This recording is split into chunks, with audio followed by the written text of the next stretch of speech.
Welcome back to Game On, where we use sports and athletics to talk about everything related to mental health.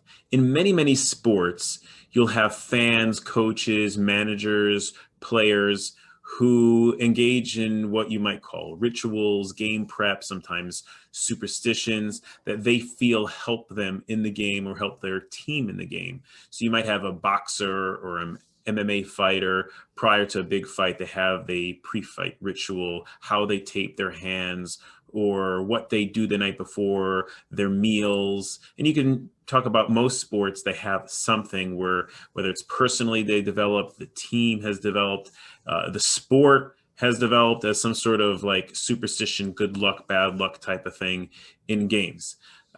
Today is opening day of Major League Baseball. So for those who celebrate that, happy opening day. So we'll focus a little bit on baseball to use that as an example. So for example, not stepping on the foul line, or people or players might wear a certain jersey, not wash certain clothes, lucky socks, unlucky socks.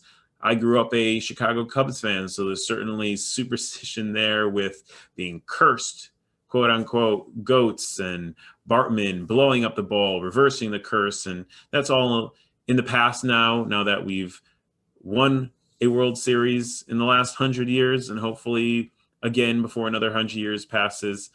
But there's this idea of things that we feel bring us good luck. And there's rituals. Now, there's a lot of value to rituals and prep. Working on the small things, dressing a certain way. We've talked about in COVID, even if you're working from home and you have virtual meetings, to dress as if you would go to work. There is something to be said of that prep, of how we dress, of how we look, wearing those cleats and cleaning your equipment. All that stuff builds, or good habits to build to being on top of other things and being well prepared. And there's absolutely nothing wrong with that. Those are really good things. Those small things lead to bigger and better things. Even though I tried to fight tooth and nail with my mom of, is it worth it to make my bed? But the bottom line is, now I can't disagree that when you leave the house and you've made the bed, so it helps a little bit. Now, why do I bring this up? Because sometimes that prep, having that situation, having my workspace a certain way, can then cross over to a point where it's not helpful anymore, because that prep, that tradition, ritual, whatever it is, that becomes the thing. That becomes the way I prepare for a big game, a meeting, a work day, whatever it is. Now, once it crosses over and that becomes the main part, and the ancillary part, the jersey, the color, all that stuff, well, again, nothing wrong with that.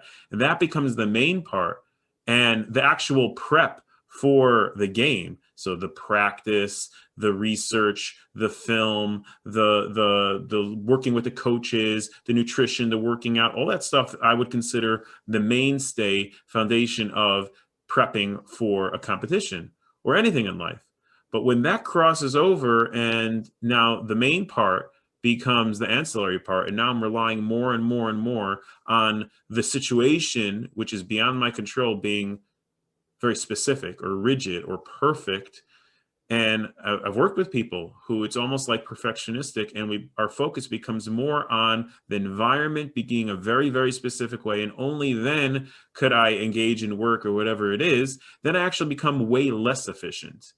Taken to a certain degree. I'm not going to get into diagnostic criteria here, but there could be a form of obsessive compulsive behavior disorder, possibly, when it becomes so rigid and I'm so focused on something being a very, very, very specific way, to the point where I'm barely working at all today. I'm barely doing what I need to do, even if it's something that I enjoy. But if, say, my cleats need to be cleaned in a very, very specific way, and then I'm late for practice, late for a game, and so is that really helpful to me?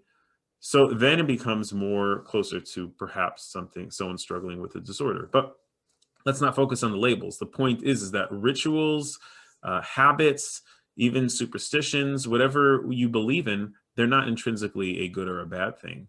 The question is it helpful to us? And when we lean into trying to control more of the things that are not in our control, and all of those ancillary things that are not in our control, we're focusing on and taking away energy from the things that we could focus on, then does that ultimately help us or not? So something to think about. Hope you enjoyed. Have a wonderful, wonderful day. Go Cubbies.